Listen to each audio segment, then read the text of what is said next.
Good evening, everyone, and welcome to Boston Balling. I'm your host, Gabby Hurlbut. It's there's a lot going on in sports right now. It's a very exciting time. I think there's just a lot to be excited about and a lot of things to discuss. And I am looking forward to just talking about a lot of different things tonight. I have a great panel of guests with me tonight, people that are very, very knowledgeable about sports, different topics, just different things going on. And so I'm excited to get everybody's perspective on different things going on. So everybody, welcome to the show. I'm really excited to have all of you. I will have you all introduce yourselves in a minute, but yeah, it's there's definitely a lot we're gonna cover in this episode, and I really appreciate people for just being willing to come on this episode and just really share their opinions. So how's everyone doing tonight? I'll just go around the group and I'll have you all introduce yourselves, just give a little bit of your background and just tell us what your favorite sport is. Courtney, we'll start with you. All right. Well, I'm Courtney Harden. Thanks, Gabby, for letting me come on the show once again. Like we've connected a couple years ago, so this is nothing new for us doing this together. But thanks for letting me come on. Again, I'm Courtney Harden, Real Deal Podcast on all podcast platforms. Been doing the podcast for 7 years now. So yeah, and I live in Philly. So my favorite football team is the Eagles, Yeah. and then the NBA. I'm a Chicago Bulls fan, so that's from back in the '80s, in the '90s. So and stick with it. You got to stick with them, and through the good and the bad. So, but that's it. And the Real Deal with Courtney Harden airs on, like I said, on all the podcast platforms. Thank you, Courtney. Yeah, I definitely Courtney and I have he was kind of one of the biggest reasons why I started a podcast in the first place because he invited me to be a guest on his show a while back. And then I was like, yeah, that seems like a really cool thing and a fun thing to do. So then I started my show after that. So we decided to go from there and here we are now. But I appreciate you joining me and being on the show. I really always appreciate our conversations. Yeah, me too. And I can't take any of the credit. That's all you. I just gave you a little bit of ideas, and then you ran with it, and now you got the Boston balling, as I say all the time. So yes, You do. Yeah, you keep do. doing You your thing. definitely hype up the show and I really appreciate that. Thanks. No problem. All right. Well, thank you for that. Yeah. So, Jack, do you want to go next? Yeah, sure. So I'm Jack Mcelduff. I've known Gabby now for about 2 years. I actually met her through Gabby's sister, Yeah. Alyssa, who I went to school with at Marist College. Graduated Shout two out years to ago. Alyssa. Hopefully, she's Yeah, watching of the show. course. Shout out to Alyssa all the time. But yeah, lately I've been writing for a blog. We're called Sports Pub Banter. We run a Facebook and Instagram page, and we've done a few podcasts, which are available on Spotify, Sports Pub Banter, if you want to check that out. But yeah, I grew up in the Boston area, so you can sort of guess what my teams are. I'm a fan of the Big Four. Definitely a big day today, which I'm sure we'll get to. But yeah, I appreciate you having me on the show, and look forward to a fun time here tonight. Yeah, thank you. I definitely really appreciate it. And when I first met you through my sister, I was really happy to hear you were a big Boston fan like me. So I really like that too. And I always appreciate your support of the show and just constantly tuning in too. Yeah, it's been fun to see it take off the way it has. So it's fun to be a part of it. Yeah, thank you. I appreciate it. And James, it's your turn. Well, I'm James. I'm gotta represent New York. I'm a New York sports fan. Yeah. Ironically, my dad was not a New York sports fan except for the Yankees. So my love is actually hockey. I'm a big New York Islander fan. I do a podcast called The Sports Dudes. I've had multiple interactions with Gabby on the socials. I've been on her show before. Like friendly banter, all friendly, nothing personal. It's Yankee fan. Unfortunately, a Knicks fan, but Knicks are on the coming. Islander fan and a New York Giants fan. And to see my team see 7 championships is a blessing. And to just have a passion for talking sports is great. And before I never even thought of a podcast or heard of a podcast, so I joined Twitter, And then all of a sudden, I meet my friend Nick at a baseball game. And all of a sudden, we started I started joining the podcast when, ironically, Eli Manning's era was over and Daniel Jones came in, and been doing a podcast ever since. So here I am. Yeah, that's so exciting. And I mean, I've been on his show before too, and it's that definitely was a good time also. So I really appreciate you coming on too and just sharing some of your knowledge with us. And I think this is going to be a fun show. We have people representing a lot of different teams here.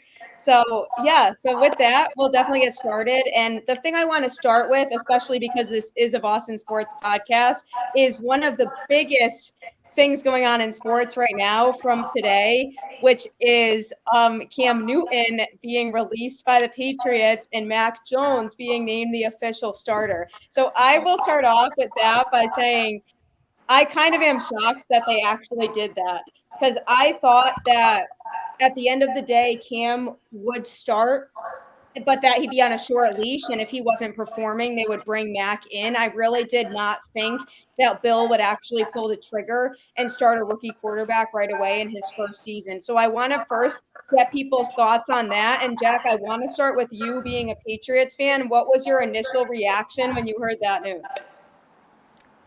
I mean, it was complete and utter shock, really. I mean, you had the feeling that this was going to happen at some point in 2021, where we would see Mac Jones assume the starting role, but you got the idea through training camp, and Matt Cam was getting most of the first team reps.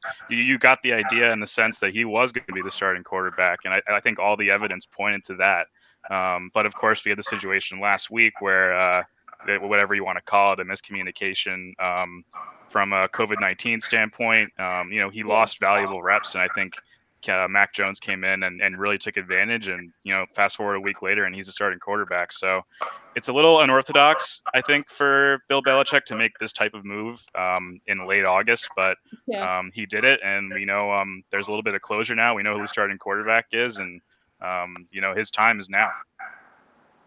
Yeah, I mean, honestly, I really liked what I saw from him in camp and in the preseason games. I think that he honestly just earned the spot. I think he just won the spot over Cam because overall he had a better camp overall as it is. And I have a feeling that this might have been a mutual decision that, maybe Belichick went to Cam and said, I'm going to be starting Mac Jones. So therefore, maybe at that point, Cam was like, I don't really want to be a backup. So he asked to be released is kind of what I'm thinking, but obviously we don't know that for sure, but that's kind of what I'm speculating right now.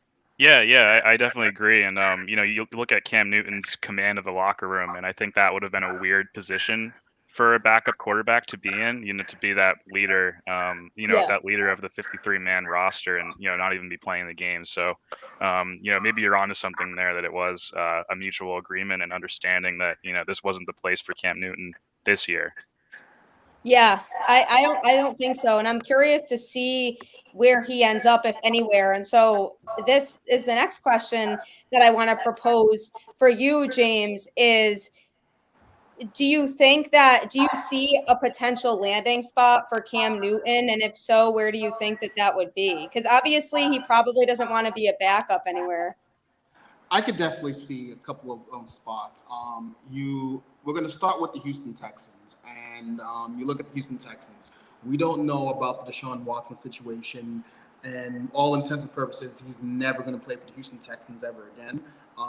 They're likely going to inactivate him, so you're never going to see him play for the Texans, and they're going to likely trade him. Tyrod Taylor, no disrespect, but he's not that good. You drafted a quarterback in the third round. I can see a spot for him there. He can definitely better than those two in this stage of his career. So the Houston Texans, that's a potential spot here. You look at the Vegas Raiders. Maybe is Gruden really sold on Derek Carr? Is he really that sold on him? You have another potential here. You look at the Washington football team. That's another potential one. Reuniting with Ron Rivera. Are you really? Fitzpatrick. He's going to give you a couple of great games. He'll give you a couple of bad games. Kyle Allen's a backup at best, and Taylor Heineke had one really good game, but is he really a guy that you think is going to be the franchise quarterback going forward? So there are 3 potential landing spots. If Cam Newton wants to swallow his pride and realize that he's a backup, although probably not, the ideal landing spot could be the Dallas Cowboys, because Dak Prescott is coming off of major career-threatening surgery on his foot, and he's also dealing with a shoulder injury too. So you don't know what Dak could have. So maybe Cam could be a backup in Dallas. He's better than Cooper Rush. But in terms of starting, the 3 teams I listed, and Houston's definitely the more likely landing spot for him, I could see, because he'll come in there and he'll start. He'll probably win you some games that you probably shouldn't win, but I would probably say Houston, because he's better than any quarterbacks that the Texans have, not named Desean Watson. Yeah, I really like your thoughts there. I think Houston might actually be a good place for him. And like you said, the Deshaun Watson situation is still so up in the air as it is anyway. So that could be somewhere that he could actually really get valuable playing time, because I think that's what Cam wants at this point in his career. He doesn't want to be a backup quarterback, you know? So I do like your thinking there. And Washington's an interesting one, definitely. But Courtney, what do you think? Like, do you think that anybody is going to sign Cam at this point, or do you think that it would be best for him to just retire at this point? No, I don't think he's going to retire. I really do believe he's going to play. I don't know if he's going to start anywhere now, because he couldn't do it in New England for this season. So where does he go? I do like the Houston Texans for that reason, maybe for starting. And that might be the only place where he can actually start and have a chance, because he says, James said, Tyrod Taylor, he's decent, you know, but he's been up and down. He's been up and down as a starter, up and down as a backup. So, but somehow, some way, he finds jobs. Another place could be Denver. I know, you know, they just, you know, they have quarterbacks, but I you know, that could be a spot too. But I did see the Dallas Cowboys as well. But then he'll be a backup, and as James said again, it's like, you know, do we know Dak Prescott's health issues? You know, I think Dallas is really, they have with the Dak Prescott, they're not, they have so many injuries with him. We don't know how hurt he really is. He's really injured. I think they're not letting it on of how bad of injury he is that he has with the shoulder. He's coming off that surgery, and he has got not many reps in the preseason. And but you know, that Cam Newton to Dallas, that could fit, I think, for him. But I think Cam Newton will play. I think he's going to play as a backup though for any of those teams. As you said, Houston's the only team I think is viable that way he would start. Washington, Ron Rivera gave up on him too. So you got Bill Belichick and Rivera. They both given up on him. And these guys are leaders. Like, they're leaders of men, as Stephen A would say, leaders of men. And Belichick is that, you know, and it was a shocker that he got cut. I figured he would start, or Matt Jones, if he was going to start, Cam would still be there and be the backup too. But I guess Cam doesn't want to be a backup. And I agree with you too, Gary. I think there was a mutual divorce. I could say that Cam is out of there in New England. Yeah, I mean, the backup quarterback situation there still scares me. And Jack, I'm sure that you could probably attest to this too. At the end of the day, I mean, you have Stidham, who's still out because he's still injured. Brian Hoyer was just cut. So what exactly is their plan for the backup quarterback position? That still generally scares me in general, because even with Hoyer and Stidham, I'm not super high on them being the backups as it is. So I hope that they do something to address that position, because obviously Mac being a rookie, there's still a lot that we need to see from him. So he needs a reliable backup, I feel like, in case he goes down. Nick Foles. Just saying. Oh, it looks like we have. Okay. Jordan, welcome.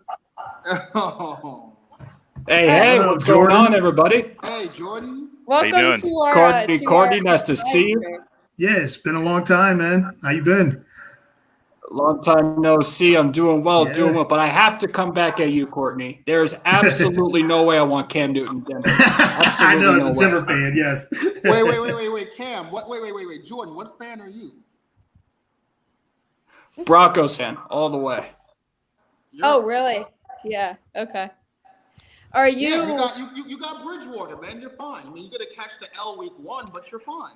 Yeah, we got Teddy B. Yeah, we got Bridgewater, and in all honesty, I still want Drew Lock. I think ultimately Teddy Bridgewater has got to start deserve. I think at the end of the day, the plan we will see Teddy Bridgewater start, and if he does amazing, he gets us into the playoffs.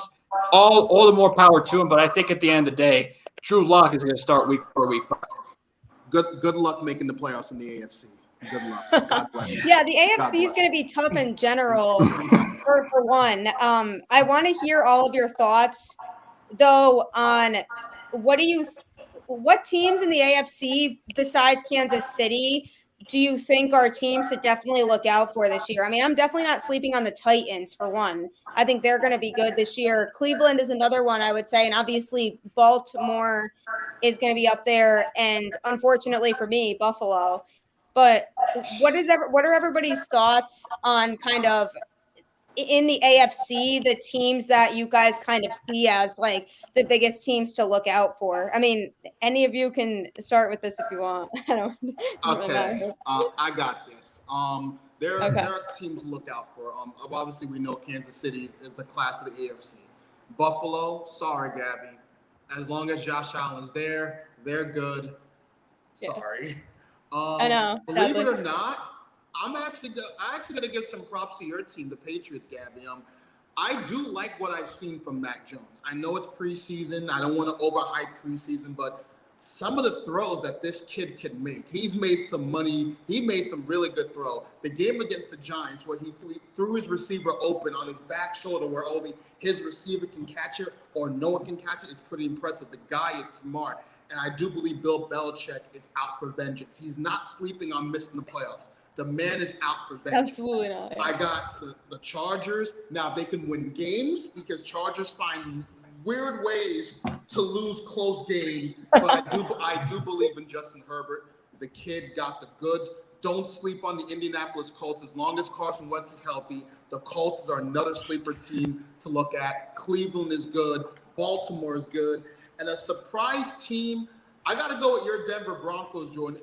As the defense is legit.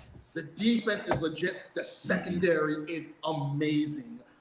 If Teddy Bridgewater or Drew Lock cannot turn the ball over, you have the running game. You have the offensive line. You have the skill positions ready. I love Jerry Jeudy. Cortland Sutton's come back from injury. Love you some Patrick and Noah Fant. You guys have good, solid weapons. If the quarterback, it all comes down to the most important position. If Teddy Bridgewater or Drew Lock cannot turn the ball over, Denver could be a sneaky team to look out for. So those are the teams I list in the AFC. Yeah, those are definitely all solid choices, and I've been talking a lot about the Chargers. I'm really intrigued to see what they do this year. Like you said, they just find different ways to lose close games. I don't know why that is, but that is the case. But I'm definitely really intrigued by them this year to see what they do. But another team that I kind of want to bring up is the Miami Dolphins, especially because they are in my team's division, and I wish that they were not, but unfortunately they are. And there are rumors going around that they are kind of the favorite to land Desean Watson. So I do want to ask this straight up. Jack, I want to ask you this first. Do you think that the Dolphins have a chance of winning the AFC East if they land Desean Watson? I don't, and that's just that speaks to the power of the Buffalo Bills right now and what they're able to do with Josh Allen at quarterback. We know how solid the defense has been, even in the last several years, not just last year. How solid of a unit that is. I think it's going to come down to a very similar record when you look at the Patriots in Miami, as far as their ability to keep pace in like second or third place in the division. But I don't think just adding Deshaun Watson necessarily puts them over the top or in a position to win. You look at how much time he's missed as far as the offseason and the accusations that are out there. It's put him at a disadvantage from a competitive standpoint. So I don't think he's the guy to necessarily put them over the top, especially with everything so up in the air with him right now. Yeah, I definitely like that. I think that I think, I mean, they honestly, Tua is kind of a question mark still for them, and how is he going to perform? I do think Deshaun Watson would obviously be an upgrade at quarterback, but the question is, I mean, they were almost a playoff team last year, so I'm definitely not sleeping on them, but there's a lot to think about there, because is he going to be the guy that puts them over that hump and really fuels them to that playoff run? I mean, Courtney, what are your thoughts on that? Like, do you think that the Dolphins are a team that could genuinely compete? Actually, even without Watson, if Tua were to improve this year too, do you think that they could compete for a wild card spot? And then also, if they do get Deshaun, do you think that they would be a team that people should be worried about? They definitely can compete. And as you said, if Tua can just improve just slightly, they got a really good shot, especially in the AFC East. And Buffalo, to me, they're the cream. They're the top for the AFC East. And they're one of the best teams in the AFC and just the NFL, period. But if Miami got Deshaun Watson, I think we forget how good Desean Watson is. This guy's a top 5 quarterback when he's healthy, when he's motivated. And this is not talking about the accusations or anything like that. We're just talking about strictly football. Deshaun Watson, if the Eagles had a chance to get Deshaun Watson at that time, I would have took him. But you got all these accusations, so that's why I don't want him. But talent-wise, I mean, this guy, he's won at all levels. He won in college. And even with the Texans, they were really bad, but he had a good year himself. So he's that good. So I think he would put Miami really over the top. They would compete with Buffalo, really, if they had Deshaun Watson. But Tua, I still got some hope for Tua. He's removed from that serious hip injury that he had a couple of years ago in college. So there was a lot of question marks there. I mean, Miami still made the playoffs with Ryan Fitzpatrick. So he gave Tua the hook a lot. So they're going to give Tua some rope too. Don't forget they got Jacoby Brissett too as their backup. So I mean he's okay, So but I think Miami is very legit. They got a solid defense, good running game. They got good receivers. They just need a quarterback to step up. And I think Tua, like I said, if he's healthy and motivated, they got a really good shot at least to make the wild card. Yeah, I'm kind of scared of them too, to be honest with you. I mean, the AFC East is a tougher division now. It just really is, because everybody besides the Jets could really be. Hey, don't sleep on the Jets. Don't sleep on the Jets. I know that's a little. No, you can sleep on the Jets. I will sleep on the Jets until they prove that I shouldn't. They might give you an upset. I'm going to sleep on the Jets until they actually show me that I shouldn't sleep on them. Fair enough. But yeah, Jordan, what are your thoughts on kind of the AFC? Because, obviously everybody's going to pick Kansas City, which makes sense. But what are your thoughts on kind of just other teams in the AFC that really we should be keeping an eye on? Because I think the AFC is not just going to be Kansas City and then everybody else this year. I think there's other teams that could be up there with them. And I don't think that Kansas City is just an automatic Super Bowl pick right now. No, they're really not. And I'll leave my homerism out of the way, so we'll get that out of the way. But Los Angeles Chargers, I love Justin Herbert. He is probably one of the more exciting quarterback picks that I've ever seen since, I guess when we drafted Drew Lock, but another day. And to Miami, don't disrespect Tua Tagovailoa's name. He made a run for the playoffs. So, and by the way, incredible job done by their head coach out there, Brian Flores. For Brian Flores, when was the last time we talked about Miami and success in a sentence? Very much a very long time. And also, I am not counting out the Steelers. I'm not counting out the Steelers. I love Ben Roethlisberger as a quarterback. Yes, this is probably his last leg, but I'm not going to count out Ben Roethlisberger to make a sneaky wild card spot, especially if I remember correctly. Now the wild card expanded to 2 additional teams, so everyone's got about 8 teams per conference. And another team that I might actually have as a sleeper is the Indianapolis Colts. Now, it's going to be dependent on how Carson Wentz gets back into the game, how he does. But if the Indianapolis Colts can get Wentz at the right time, watch out for the Colts, because I think they're a very dangerous team. They're very underrated, and I think they'll have a shot to make a run at the playoffs this year as long as Carson Wentz can stay healthy. Yeah, that was actually something that I mentioned too when I went on Courtney's podcast. I remember actually was Carson Wentz. I just don't think that Philadelphia was the right place for him. I think that he just needed a change and a new environment. And I think that as long as he can stay healthy, like you said, I think that he really has a chance to thrive there. So that's going to be an intriguing team to watch this year too. Oh yeah, I definitely agree, and I think as far as you look at the AFC landscape, it's going to be a very competitive. I mean, Cleveland. I do like Cleveland. I think this is the year Baker Mayfield has to elevate his game more because this is a contract year for him. I do like the Ravens. The problem with the Ravens, though, is Lamar Jackson. I love Lamar Jackson, and he's a great, won the MVP. But Lamar Jackson has to learn how to throw the ball downfield. And against the Bills, it proves it. He cannot throw the ball downfield. It doesn't help that he doesn't have any weapons, and his weapons are injured or hurt. But he needs to learn how to throw the ball downfield. And Indianapolis, yes, depends on Wentz's health. The Titans are a team I wouldn't count on. I wouldn't sleep on because Derrick Henry is a beast, and Ryan Tannehill got so much better since he left the Dolphins because it wasn't Flores, it was Adam Gase. So Adam Gase ruins people. But the AFC is interesting in the fact that there's a lot of good teams in the AFC. There's not really a lot of good teams in the NFC.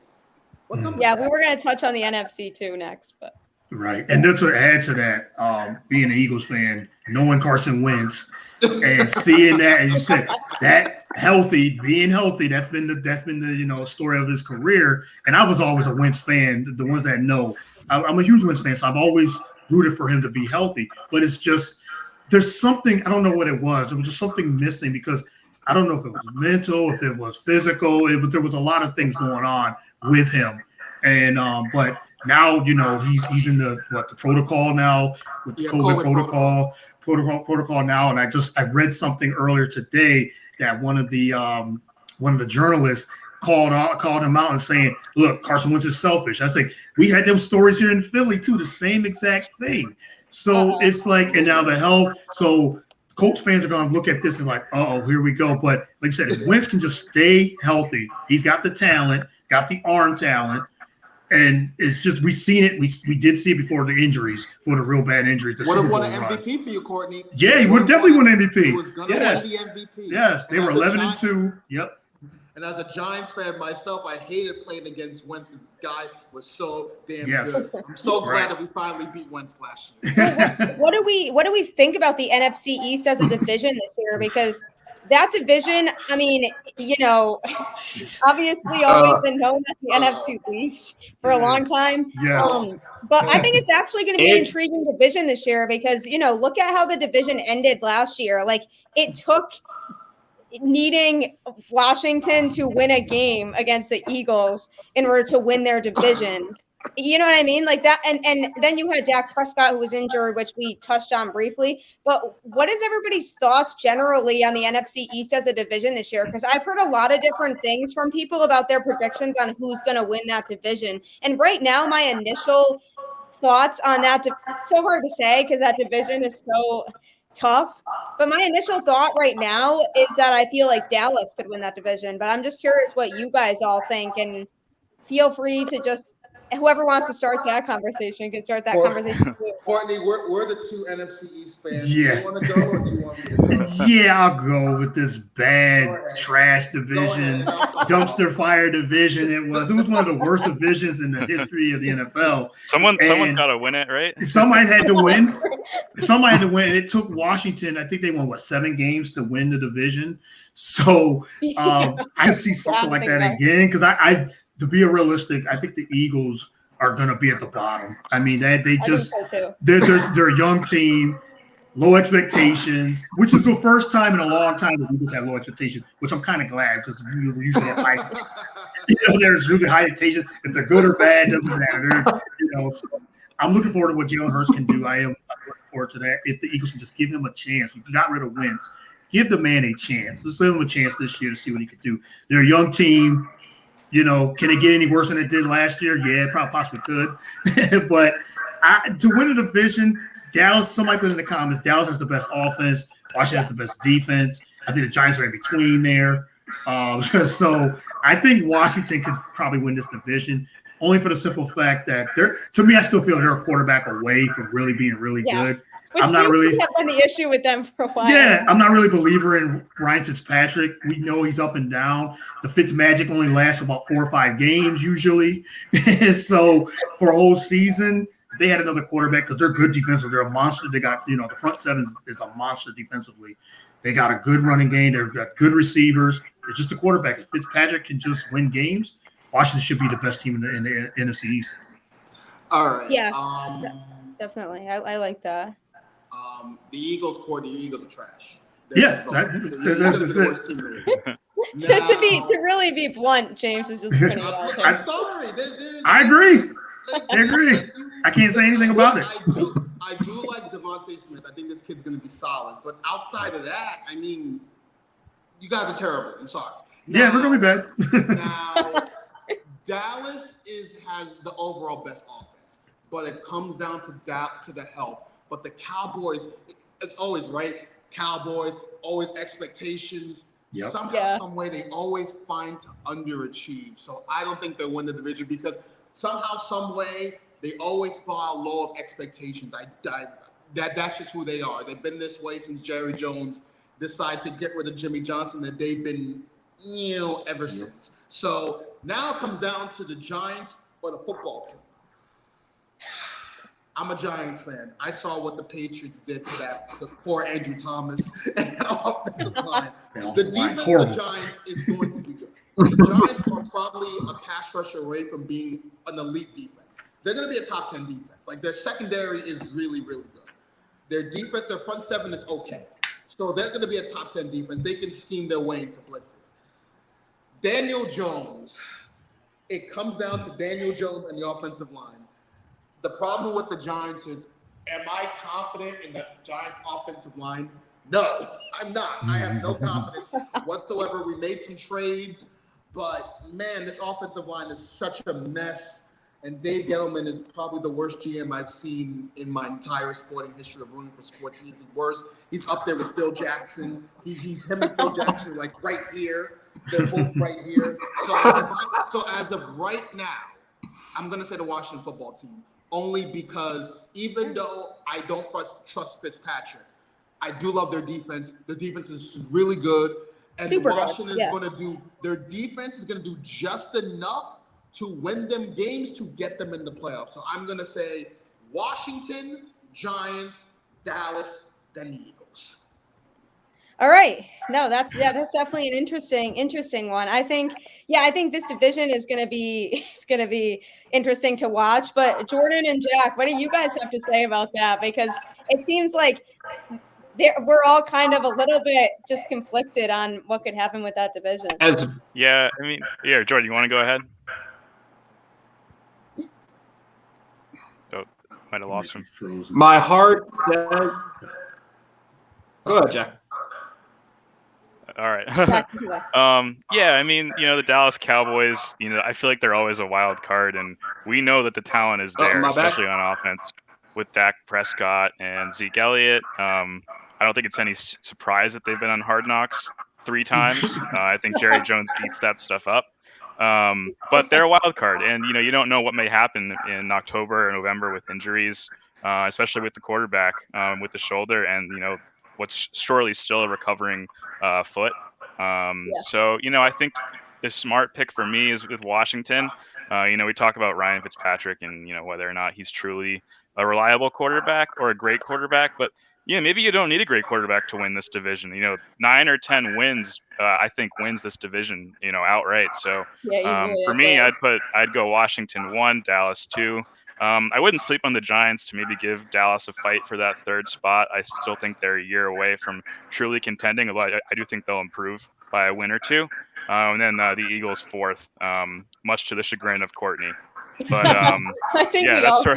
that's sort of where I see things playing out right now. I think Dallas, has the ability, but we just might not see it from them this year. Yeah.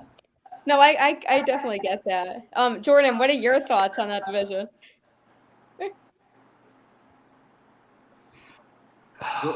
This is a terrible division, first and foremost. We got to state that right now. But We know. my heart says the New York Giants will win this division, but the logic says we got to go with the Dallas Cowboys. It's their division to lose.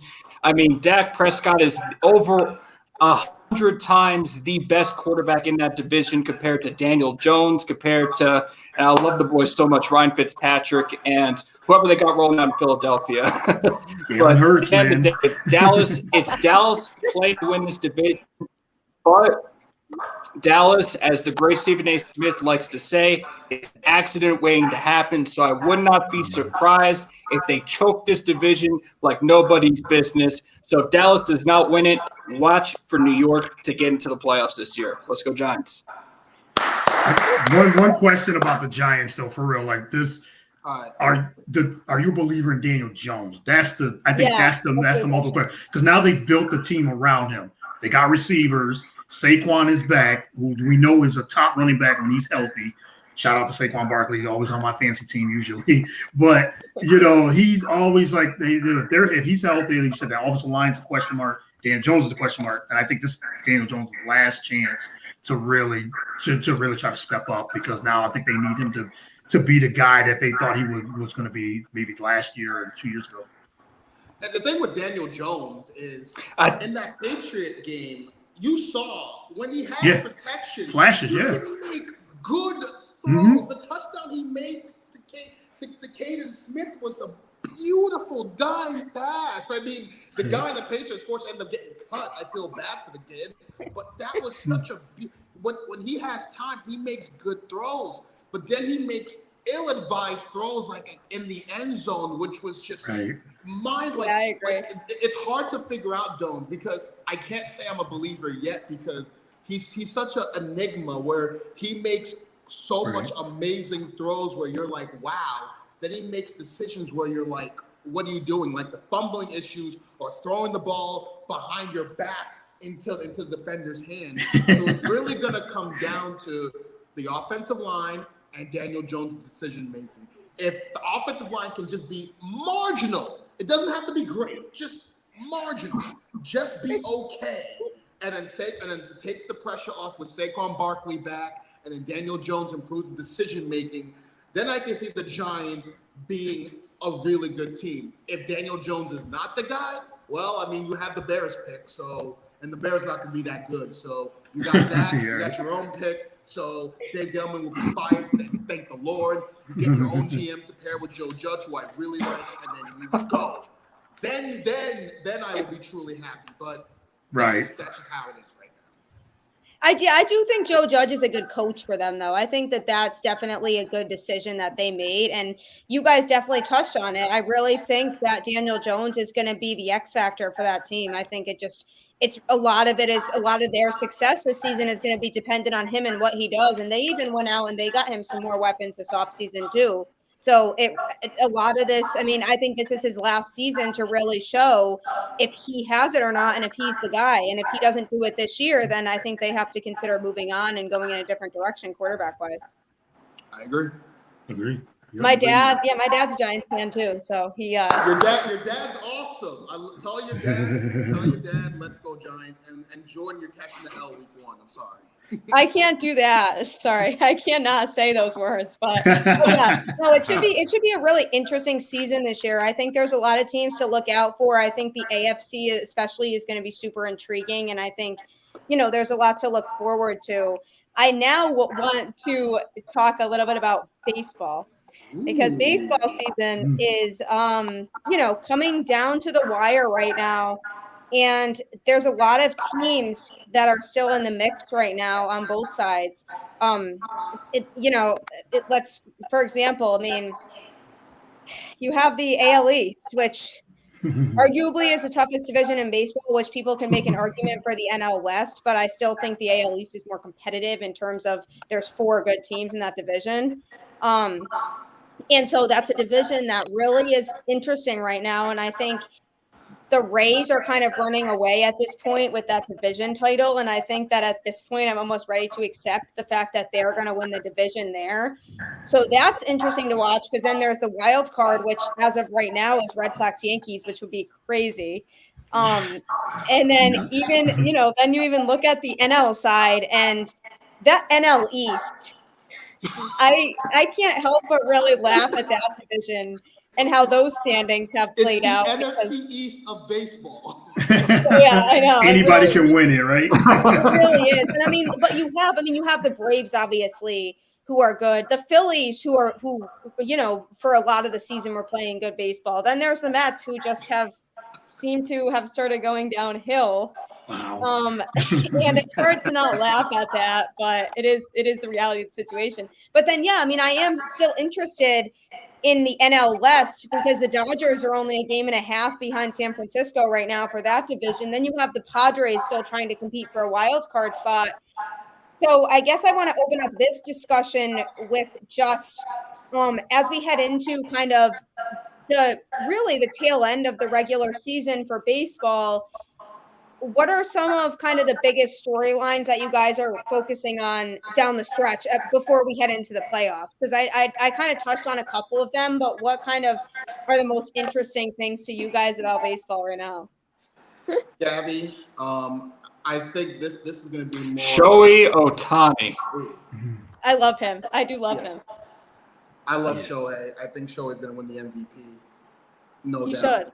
But it's really going to come down to the AL wild card. That's what I'm looking forward to, because you obviously got my New York Yankees in clinching that first wild card after going on a 13-game winning streak. Then you got the Boston Red Sox, and you got the Oakland A's. Now, Boston has hit it hard, because now the COVID bug that hit the Yankees now is hitting Boston. Yeah. So Boston's getting the COVID bug at the worst time right now, because some of your key players like Kike Hernandez, Matt Barnes, a couple of other, like the strength and conditioning coach, some of your good players are now on the COVID list, which is really going to affect the Red Sox, because now you have to bring in guys like your old friend Hansel Robles, which we had about Urbino. I have so many thoughts on him. They're not really good ones either. What a guy. I love Hansel Robles. What a great guy. But all kidding aside, though, that AL wild card is going to be in trends. I've accepted the fact that the Rays are going to win the division. The Rays are the cream of the crop in the not only the AL East, but American League. That team is good. So they are. They're a solid baseball team. But a part of me kind of wants to face the A's, because I don't want any part of Chris Sale, because Chris Sale is going to make a difference. I'm afraid of that man. The Yankees don't do well against Chris Sale. He's really, really good. That's why I'm hoping it happens. Come on. I love Garrett Cole, but I don't want to face Chris Sale. So my biggest storyline is that last wild card team between the Yankees, Red Sox, and A's, because it's going to be three teams battling for two positions. That's the biggest storyline. So Shohei Ohtani is another storyline to keep an eye on. That's really intriguing. And a third storyline to keep an eye on is the Padres collapse, because everyone was picking the Padres as a sleeper team, the darling team of the National League, a sleeper team to get the World Series. Now they're a game and a half behind the Reds. They're collapsing. Yeah. So all that money spent, and you're collapsing. So those are the storylines I'm looking at: the AL wild card and the Padres collapse. That is definitely a good response to that question. Jack, what are your thoughts on this? Because you're a Red Sox fan like me, so you saw the struggle that this team was going through, and it was super uncharacteristic of them at the beginning of the season, because they were just finding just dumb ways to lose some games, and it just didn't make any sense. Kind of like that last game against Cleveland, when they had that game under wraps and they should have been able to complete the sweep. But again, they managed to mess up in some way and just find a way to lose that game. So do you think that the Red Sox, because we're talking about a team that was leading the AL East, had a comfortable lead in the AL East, and now here we are, like barely hanging on to a wild card spot. Do you think that the trade deadline had something to do with the Red Sox collapsing, or do you not really? I don't want to say collapsing because they are still in a playoff spot right now, but more like struggling. Do you think that had to do with the trade deadline in terms of the momentum, or do you think it was just weird timing and they just were not playing good baseball? I mean, I think it was a few things. I think you can definitely point to the lack of action at the trade deadline as a reason for the struggles. I think that must be demoralizing. Like for a team that finished last a year ago, to play good baseball in the first half, and for ownership and the GM not to make any moves to improve the team further. It must be tough to deal with. And I think that had a big reason, or that was a big factor for them not winning as many games in August. Looking forward to September, I think seeding is going to be so important in that game. James touched on Chris Sale and Garrett Cole, which will be a great pitching matchup. I think Sale would have the advantage, unfortunately for James. But as a Red Sox fan, I don't want my team going into Yankee Stadium to win one game. That sounds intimidating as hell. So Yeah, it does. Ultimately, I think the only certainty is I think the Yankees are good enough that we can probably say now that they'll be there. I think that team is finally performing, up to par in terms of what we expected with the lineup. They're finally starting to hit and hit big time. The starting rotation has been great. Bullpen's been pretty good. But obviously still a month to go. But I think you're starting to see the natural order of things in the AL East. This is sort of probably how it was supposed to happen. The deep inside sports fan in me is rooting for a Red Sox Yankees wild card game because that'd be awesome. Winner, it'd be a good memory. No, I understand that, but one of the things I will say is the Red Sox have actually hit Garrett Cole pretty well this year too. They have. I actually would be more scared to face somebody like a Montgomery who actually pitches well against the Red Sox, more so than Garrett Cole. But I do know that likely, I mean, Aaron Boone would probably go with Cole because he's their ace in a wild card game, like a must-win game because he's the most reliable guy. So that would be a lot of fun. But we'll see what happens there. Go but A's. Go A's. No, not go A's. Go Angels tonight, first of all. And second of all, Jordan, who's your baseball team? Are you a Rockies fan? I am, and I don't want to talk about the Rockies. It's depressing out here. So I'm going to go with my second favorite team, which is the Mets. And as everyone knows, Mets are falling off a cliff faster than you could say a cliff diver. So tough baseball year for me. But let's go ahead and let's talk about the positives. Shohei Ohtani is going to probably run away with the MVP. I have never seen anybody like him outside of Babe Ruth, who is crushing the ball like nobody's business, who is actually even a pretty decent pitcher alongside that as well. Now, I'm going to go ahead and weigh in on the AL East. I do believe that the Rays are going to run away with the division. What can I say? Kevin Cash is doing an excellent job managing the Rays, and it's absolutely incredible way that he is about it. Now, the Red Sox, I do ultimately make the postseason. I don't have anybody from the AL matching up with the Red Sox and the Yankees. And at the end of the day, when I look at it, baseball wants a Red Sox-Yankees playoff series. Yes. I mean, we really don't want anything else. So I think the Rays are coming out of the East, Yankees, Red Sox, wild. Of course, the Houston cheating Astros are going to win the West. And then for the Central, I think the White Sox are going to be the team. The White Sox are going to be the team to go to the World Series. I really love this baseball team. I love their power. I love their pitching. I think they are going to be a very dangerous team to come out of the AL. Watch. No. That's actually an interesting thought, though, because I've kind of thought about that myself, too. That's a team that I definitely think could be kind of scary in the postseason. Courtney, I want to go to you, though, now. What are your thoughts? Because I'm interested in hearing what you have to say about all this and just baseball down the stretch in general. Oh, it's going to be really good down the stretch, as everybody talked about. Can you imagine, though, if it is Yankees, Red Sox, one-game playoff, for that wild card, you know how much the ratings would just blow up? Like the Yankees right now have been hot. Like they were real hot. They won 13 straight before losing the last two, I believe. So they were really hot. So the last three. So they won 13 straight. Hopefully it becomes 4 tonight. Absolutely not. So, but the bats are finally, they're finally opening up and they're finally hitting at the same time. The power hitters are finally hitting. The pitching is starting to get up there. So the Yankees look like the Yankees that we were accustomed to seeing. So I can see them. I don't think they're going to win the division because the Rays are hot too. So they just keep winning games. They're just right there. I think they went 19-6 in August, something like that, something crazy. Yeah, they're 19-6 in the month of August. In the month of August, like 18-7. They're also 18-1 on the season against Baltimore, which is ridiculous. They're 18-1 against Baltimore, while the Red Sox and Yankees struggle against Baltimore. That is why the Rays are going to win the division. Yes. Right. So the Yankees go on a 13-game win streak, and you would think like, oh, they're going to make first place. They'll be in first place when somebody goes on a 13-game winning streak, but they're still in second place, or So it's like, okay, so the Rays are just that good. I can definitely see the Rays coming out and getting to the World Series once again. Shohei Ohtani, like we said, we talked about him.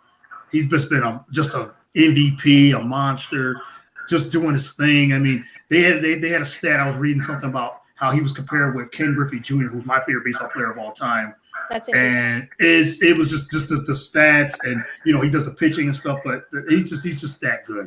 He's really, really good. So yeah, this baseball season has been very interesting. I do want to see what the Dodgers do.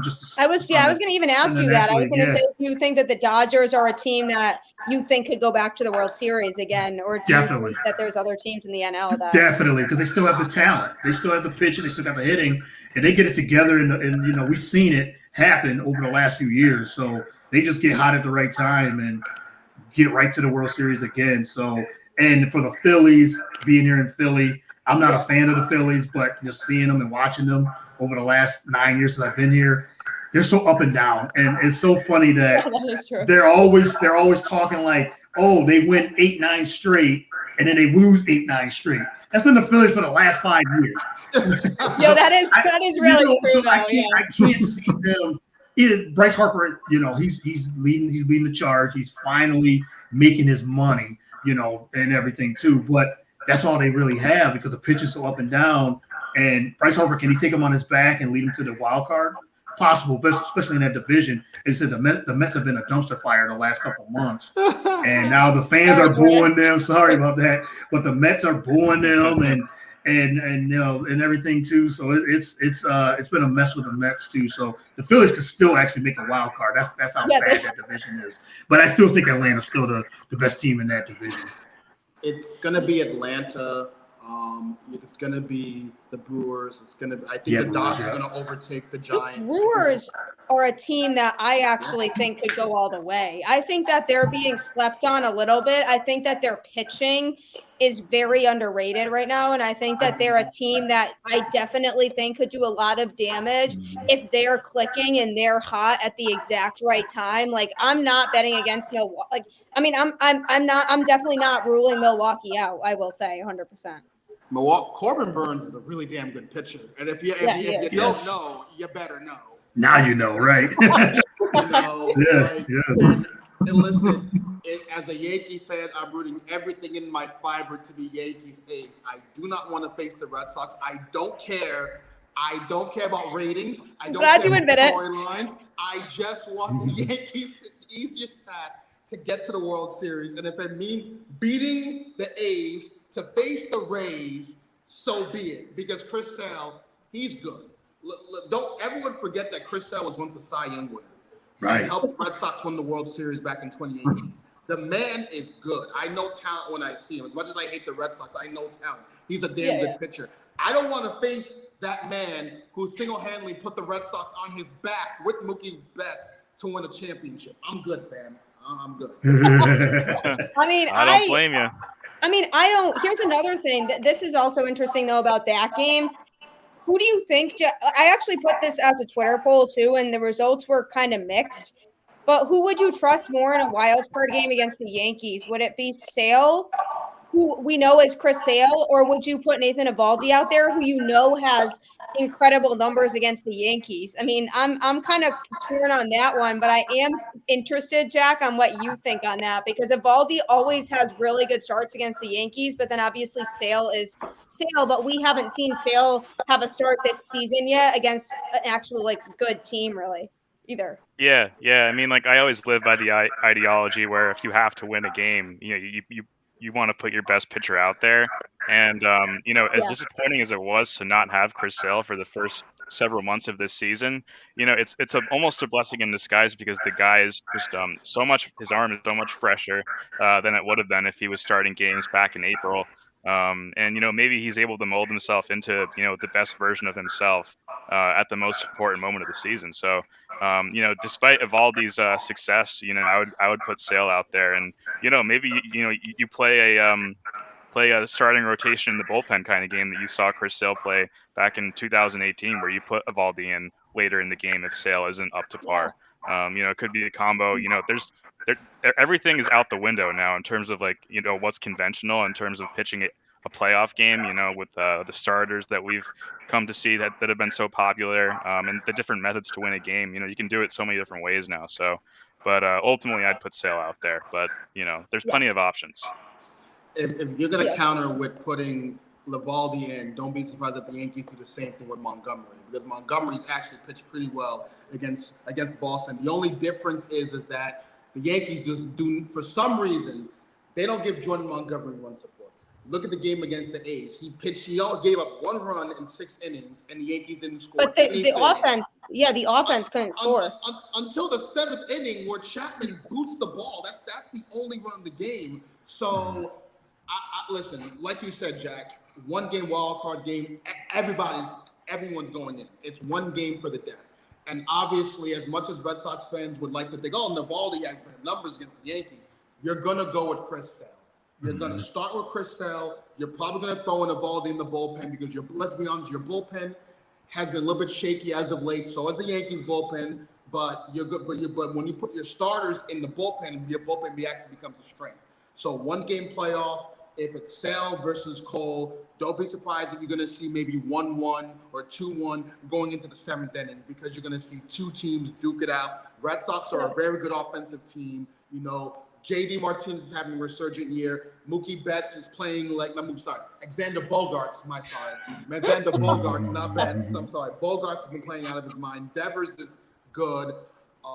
You guys, Hunter Renfroe. Don't forget about Hunter Renfroe, who's been such an underrated addition to this team this year. That was and also PK Hernandez was also a very sneaky PK as well. Behind Bloom. So you guys are gonna get healthy, but hopefully. But if you're a question, I'm gonna throw this to the 2 Red Sox fans here. Assuming if with the COVID thing happening, how are you guys gonna maintain your lead in the wild card with COVID hitting you guys? And you have the Rays, not only for this series, you got the Rays coming in the Fenway next week.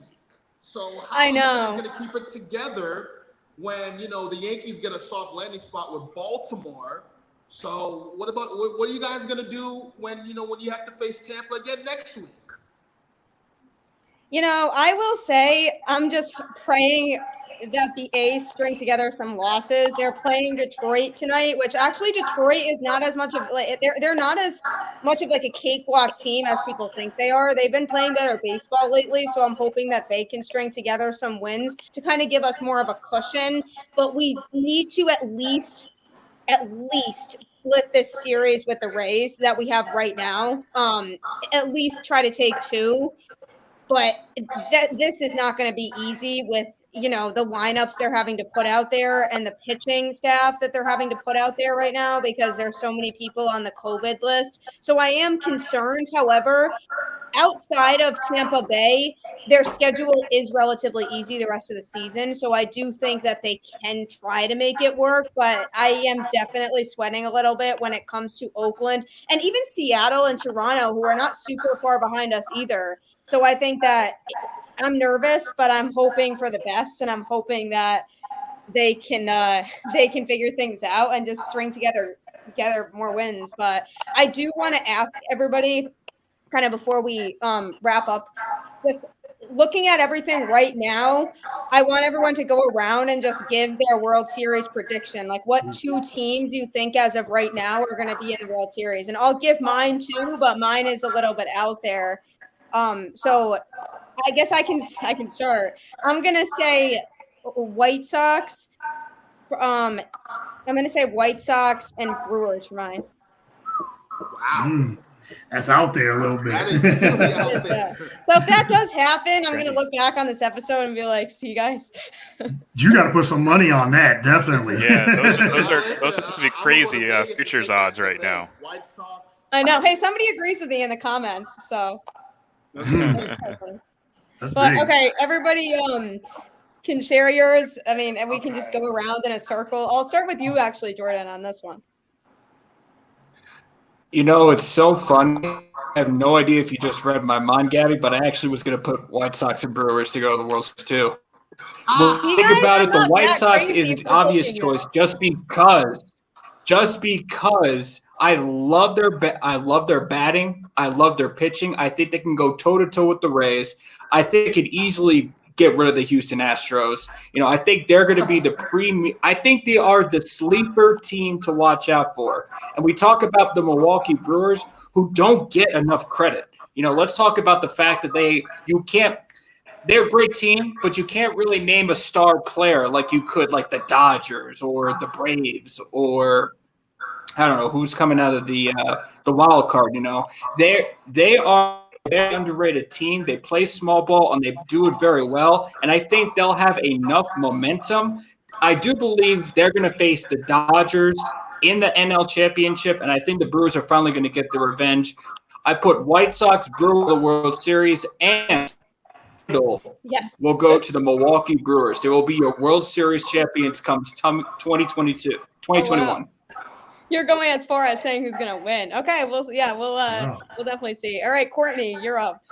Man, put me on the spot. Oh man, this is tough. Like, I remember you put me on the spot on your show and said, "What is your early World Series prediction?" I did.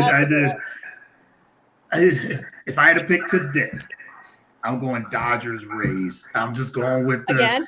Yeah, I think it's going to be that again. The Dodgers is funny because they haven't really. It's funny they haven't played up to what they're capable of, and they're still right there at the top. That's how good they are. They have the pitching, they have the hitting, and they have the experience. They're still one of the better teams in baseball. And then we talked about the Rays earlier. I think the Rays, to me, I think they have the pitching. The hitting is good. I'm going Dodgers Rays again. That would be an interesting rematch, though, for sure. Yeah, I like it. I think the Dodgers might pull it off again and win it again. They might, yeah. All right. If the Brewers and White Sox make it, so help me. And if the Rays Dodgers make it, I'm going to be a huge Dodgers fan that series. But yeah. You know what? I've been thinking about this. And I'm putting my homer to the side. I've been really. If you say Yankees, I might just. I've been thinking about this, and I'm still in the American League. I don't care. I'm still rolling with the Yankees. I don't care. I don't know. I'm just going basic on blind faith, because here's the thing with the Yankees. In the beginning of the season, they were struggling, and they were too right-handed dependent. Since they got Gallo, since they got Rizzo, they've changed, and they've gone through this winning streak, and they've now have a more of a balanced lineup. So because of that balanced lineup, and their starting pitching has actually been performing better than I thought they would outside of Garrett Cole, I do think that they have a path to get to the World Series. So I'm going to pick the Yankees in the American League. Until they lose to the Red Sox and Chris Sale, but it's okay. Oof. Don't worry, man. The A's are going to be there, so it doesn't matter. So anyways, in the National League, my National League team is out there, but not really out there. But I'm not going to go Dodgers because that's just chalk. I'm going to go out there, and I'm going to say that the Reds are going to make the wild card, and they're going to make a run to the World Series. That is an interesting choice, but it's funny you say that because I've said multiple times to people that they're definitely a sleeper team. So that's really interesting that you said that. I think if they get hot at the exact right time, they could be scary. Yep, I got Yankees, Rays, and obviously Yankees win the Yankees, Reds. All right. Yankees, Reds. Jack, what's your pick? Oof, I think I'm going to have to side with Courtney. I think it's going to be a Dodgers-Rays rematch. I still think the Dodgers are the most talented team in the league, both in the lineup and around the rotation. Even without Trevor Bauer and everything that's going on with him, they've managed to not only stay afloat in the NL West, but like also make up some serious ground. Like I'm not sure I even trust the Giants to win that division anymore. Yeah, Which is me crazy either. considering how dominant they've been this year. Maybe it was a fluke, maybe it's not, but ultimately I trust Dave Roberts, the manager, in the playoffs. And this lineup will keep you in most games with their ability to stay consistent and make things happen at the plate. Put runners in scoring position, all the above. This team can do it. And we know how good Tampa Bay's been. Kevin Cash has done a stand-up job handling, this team through, both pitching and hitting. He's hit on all the right spots. So hopefully this year, when he gets to the World Series, he'll decide to keep his ace in past the sixth inning in a game where he's pitching a shutout, which was crazy, and I'm still not over that. Yeah, But really though. those are the two teams I'm picking. I'm thinking a rematch of 2020. All right, so we'll revisit this. Okay. Yeah, those are all interesting choices. It's going to be really, really fun to see what happens down the stretch for the rest of the season. But I really appreciate all of you joining the show. Huge shout out to all of you. Again, everybody, these guys are all really great at what they do. They're really knowledgeable about sports. Everybody definitely check out their work. Follow them on social media, do all of that. They're all super talented. I always enjoy my conversations with them. And as always, I appreciate everyone tuning into Boston Balling every week. Hope you all have a great rest of the week. And just a friendly reminder for everybody, go Red Sox, go Patriots, go Bruins, and go Celtics. That's what I have to say to end this show. So everybody have a great rest of your night, and I'll see you next time.